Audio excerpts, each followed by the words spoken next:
Hello everyone, welcome back to my YouTube channel. तो आज हम लोग पिनेकल के रेलवे साइंस की बुक करने वाले हैं। ये बुक एग्जाम के पॉइंट्स ऑफ व्यू से बहुत ही इम्पोर्टेंट है, क्योंकि इस बुक में रेलवे के अलग अलग एग्जाम में पूछे गए साइंस के 5300 प्लस प्रीवियस ईयर क्वेश्चन को शामिल किया गया है। इसलिए इस वीडियो को लास्ट तक देखें, और अभी तक चैनल को सब्सक्राइब नहीं किया है तो ज़रूर कर ले, ताकि इस चैनल पर आगे आने वाले वीडियो आपको समय समय पर मिलते रहें। तो चलिए आगे देखते हैं। आज हम लोग बायोलॉजी का 1 से 50 तक के क्वेश्चन लगभग करेंगे, ठीक है। चलिए देखते हैं। आज का पहला क्वेश्चन क्या है। आज का पहला क्वेश्चन है, बरगद के पेड़ का वानस्पतिक नाम क्या है। तो बरगद के पेड़ का वानस्पतिक नाम हो जाएगा फीकस बेंगालेसिस। क्या हो जाएगा? फीकस बेंगालेसिस बरगद के पेड़ का वानस्पतिक नाम है, ठीक है। आज का दूसरा क्वेश्चन क्या है, सामान्य गेहूं का वानस्पतिक नाम क्या है। तो राइट आंसर हो जाएगा ट्रीटिकम एस्टिवम। ट्रीटिकम एस्टिवम सामान्य गेहूं का वानस्पतिक नाम हो जाएगा। क्लियर। आगे देखते हैं।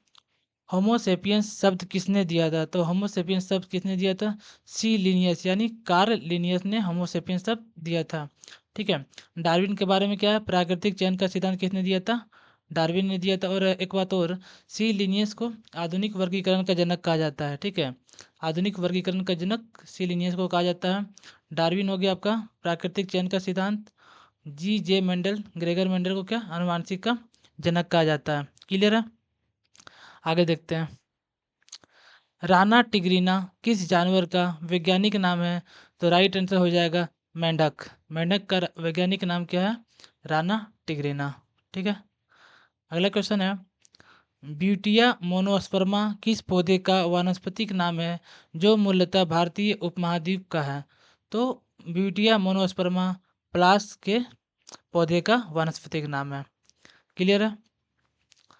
अगला क्वेश्चन क्या है, बिल्ली प्रजाति के सदस्यों को दिया जाने वाला वर्गीय नाम क्या है। तो राइट आंसर हो जाएगा ऑप्शन नंबर ए फेलाइन। बिल्ली प्रजाति के सदस्यों को दिया जाने वाला वर्गीय नाम है, ठीक है। कैप्रिन किसका है? जैसे भेड़ बकरी वगैरह को कैप्रिन। कैनाइन में कौन आता है? कुत्तों की जो प्रजाति होती है ना, वो कैनाइन के अंदर आती है। और बोवाइन के अंदर कौन सा प्रजाति आता है? बोवाइन के अंदर जैसे गाय भैंस का प्रजाति बोवाइन के अंदर आता है, ठीक है। अगला क्वेश्चन देखते हैं। भारत के राष्ट्रीय पक्षी भारतीय मोर का वैज्ञानिक नाम क्या है। तो राइट आंसर हो जाएगा पावो क्रिस्टेसस। क्या हो जाएगा? पावो क्रिस्टेसस भारत का राष्ट्रीय पक्षी मोर का वैज्ञानिक नाम है। क्लियर है। अगला क्वेश्चन देखते हैं। डैश अस्केरिस का साधारण नाम है। तो राइट आंसर हो जाएगा राउंड वर्म। राउंड वर्म अस्केरिस का साधारण नाम है, ठीक है। आगे देखते हैं। जीवों में प्रोटीन निर्माण के लिए सूचना स्रोत क्या है। तो राइट आंसर हो जाएगा ऑप्शन नंबर सी डीएनए। जीवों में प्रोटीन निर्माण के लिए सूचना स्रोत है। अगला क्वेश्चन है, निम्नांकित चित्र अमीबा में पोषण को दर्शाता है। किस विकल्प में नामांकनों ए और बी को उनके कार्यों के साथ सम्मिलित है। यहाँ पे अमीबा के चित्र को दिया गया है, इसमें ए और बी किस चीज़ को इंडिकेट कर रहा है वो आपको बताना है। तो ए इंडिकेट कर रहा है पादप मैंने भोजन पादाप मैंने भोजन का अंतर्ग्रहण। और बी क्या इंडिकेट कर रहा है? खाद्य राजधानी भोजन का पाचन। क्लियर है। ए क्या इंडिकेट कर रहा है? भोजन का अंतर्ग्रहण करते हुए ये चित्र प्रदर्शित कर रहा है। और बी प्रदर्शित कर रहा है खाद्य राजधानी यानी भोजन का पाचन। अगला क्वेश्चन देखते हैं। 11 नंबर, इनमें से किस भोजन को बॉडी बिल्डिंग भोजन कहा जाता है। तो राइट आंसर हो जाएगा ऑप्शन नंबर बी प्रोटीन से भरपूर भोजन को बॉडी बिल्डिंग भोजन कहा जाता है, जैसे कि एग्जाम्पल में मटर। आगे देखते हैं। स्वपोषी अपने भोजन का संग्रहण किसके रूप में करते हैं। तो स्वपोषी अपने भोजन का संग्रहण स्टार्च के रूप में करते हैं। ऑप्शन नंबर सी करेक्ट हो जाएगा। क्लियर है। आगे देखते हैं। 13 नंबर क्वेश्चन, निम्न में से कौन सा विषमपोषी जीव है।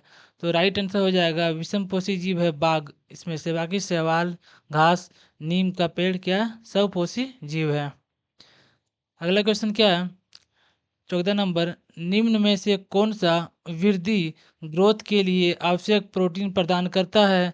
तो राइट आंसर हो जाएगा ऑप्शन नंबर बी दाल वृद्धि के लिए आवश्यक प्रोटीन प्रोटीन प्रदान करता है।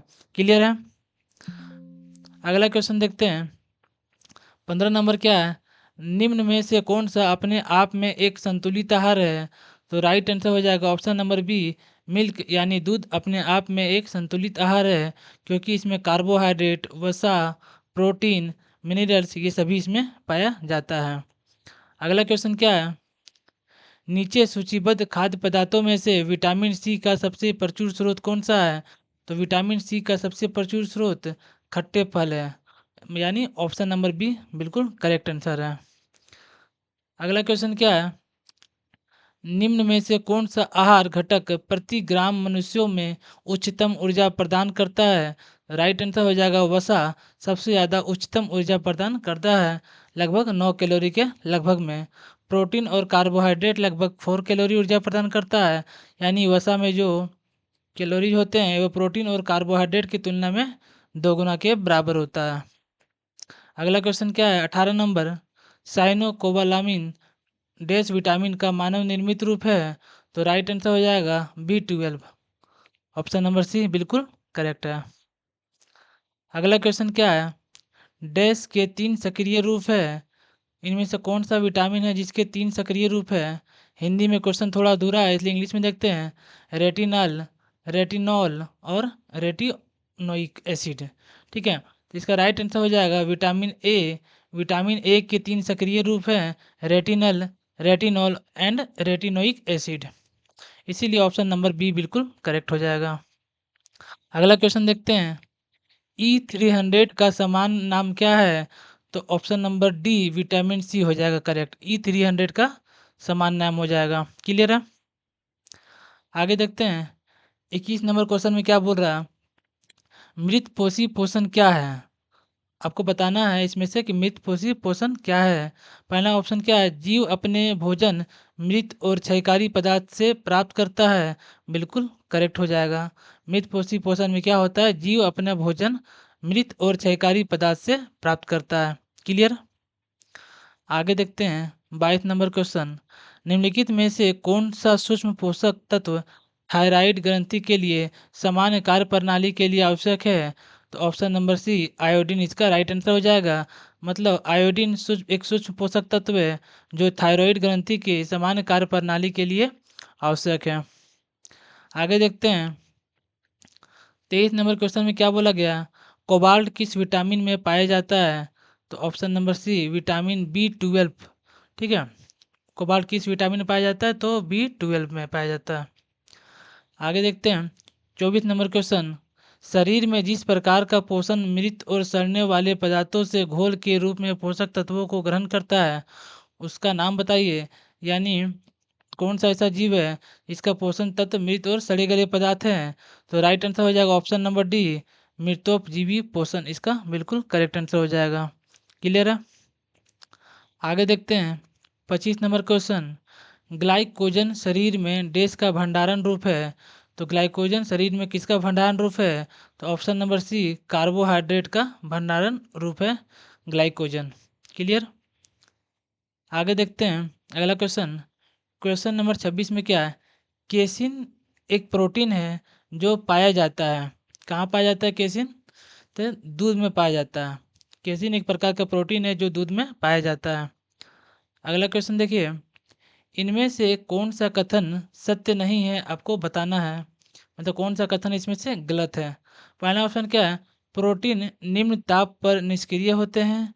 दूसरा ऑप्शन, प्रोटीन पीएच में परिवर्तन होने पर विकृत हो जाते हैं। तीसरा, प्रोटीन ताप से प्रभावित नहीं होता। और चौथा ऑप्शन है प्रोटीन उच्च ताप पर विकृत हो जाते हैं। तो इनमें से करेक्ट आंसर क्या है? प्रोटीन ताप से प्रभावित नहीं होते हैं, ये बिल्कुल गलत है। अर्थात प्रोटीन पर ताप का प्रभाव होता है, इसलिए ऑप्शन ए में क्या बोला गया है? प्रोटीन निम्न ताप पर निष्क्रिय हो जाते हैं, ये बिल्कुल करेक्ट है। प्रोटीन पीएच में परिवर्तन होने पर विकृत हो जाते हैं, बिल्कुल करेक्ट है। अब प्रोटीन उच्च ताप पर विकृत हो जाते हैं, बिल्कुल करेक्ट है। यानी प्रोटीन पे ताप का प्रभाव पड़ता है, इसमें बोला गया नहीं पड़ता है, तो ऑप्शन सी हो जाएगा इसमें गलत आंसर। मतलब क्वेश्चन के हिसाब से सही, लेकिन ये गलत है स्टेटमेंट। अगला क्वेश्चन है 28 नंबर।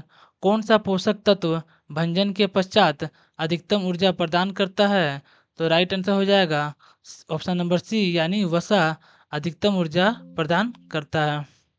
ठीक है, आगे देखिए 29 नंबर क्वेश्चन, डैश बालों का मुख्य संरचनात्मक पदार्थ है। तो राइट आंसर हो जाएगा केराटिन। केराटिन बालों का मुख्य संरचनात्मक पदार्थ है। ठीक है, आगे देखते हैं 30 नंबर, मायोसिन और एक्टिन क्या है।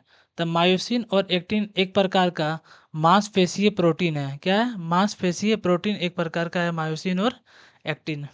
क्लियर है, आगे देखते हैं 31 नंबर क्वेश्चन, गर्म करने पर कौन सा विटामिन नष्ट हो जाता है।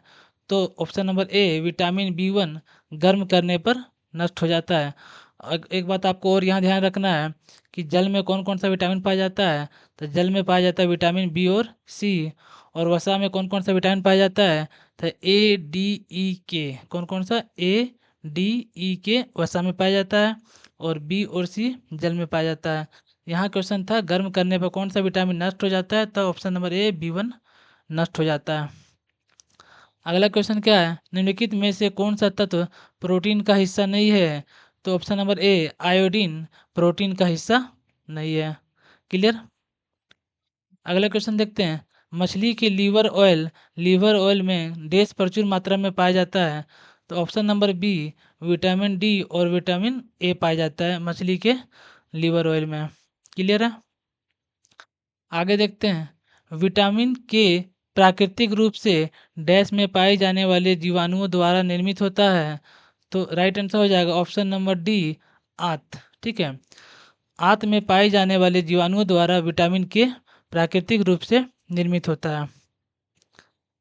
अगला क्वेश्चन क्या है, लैक्टोज डैश युक्त डाइसेक्राइड्स है। तो राइट आंसर हो जाएगा ऑप्शन नंबर बी ग्लूकोज और ग्लैक्टोज। लैक्टोज ग्लूकोज और ग्लैक्टोज युक्त डाइसेकेराइड है।